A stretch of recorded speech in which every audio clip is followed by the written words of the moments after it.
Hi ಎಲ್ರಿಗೂ welcome back to my YouTube channel. ಇವತ್ತು ನಾವು ರುಚಿಯಾದ ಬದನೆಕಾಯಿ ಗೊಜ್ಜು ಮಾಡುವ ವಿಧಾನವನ್ನು ನೋಡೋಣ ಬನ್ನಿ.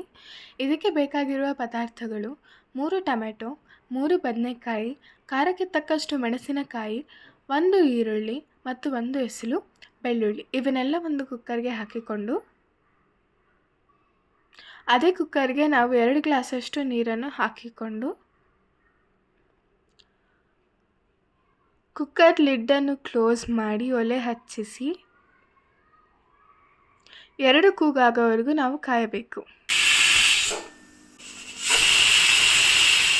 2 ಕೂಗಾದ ನಂತರ ತರಕಾರಿಗಳು ಹೀಗೆ ಬೆಂದಿರುತ್ತದೆ.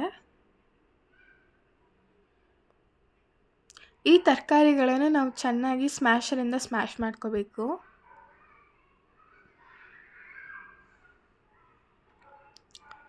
ಸ್ಮ್ಯಾಶ್ ಮಾಡೋ ನಂತರ ನಾವು ಒಗ್ಗರಣೆ ರೆಡಿ ಮಾಡ್ಕೊಳ್ಳೋಣ.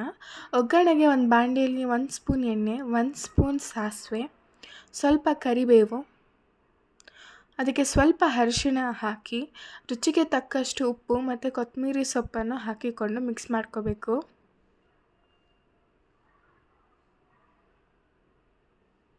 ನಾವು ಮಾಡಿರೋ ಒಗ್ಗರಣೆಯನ್ನು ಗೊಜ್ಜಿಗೆ ಹಾಕ್ಕೊಂಡು ಅದನ್ನು ಚೆನ್ನಾಗಿ ಮಿಕ್ಸ್ ಮಾಡ್ಕೋಬೇಕು. ಈ ರೀತಿ ನಿಮಗೆ ರುಚಿಯಾದ ಮತ್ತು ಬಿಸಿ ಬಿಸಿಯಾದ ಬದನೆಕಾಯಿ ಗೊಜ್ಜು ರೆಡಿಯಾಗಿದೆ. ವಿಡಿಯೋ ಇಷ್ಟ ಆದಲ್ಲಿ ಲೈಕ್, ಶೇರ್, ಕಮೆಂಟ್. ರೆಸಿಪಿ ಇಷ್ಟ ಆದರೆ ಸಬ್ಸ್ಕ್ರೈಬ್ ಮಾಡಿ. ಮುಂದಿನ ವಿಡಿಯೋದಲ್ಲಿ ಸಿಗ್ತೀನಿ. ಬಾಯ್.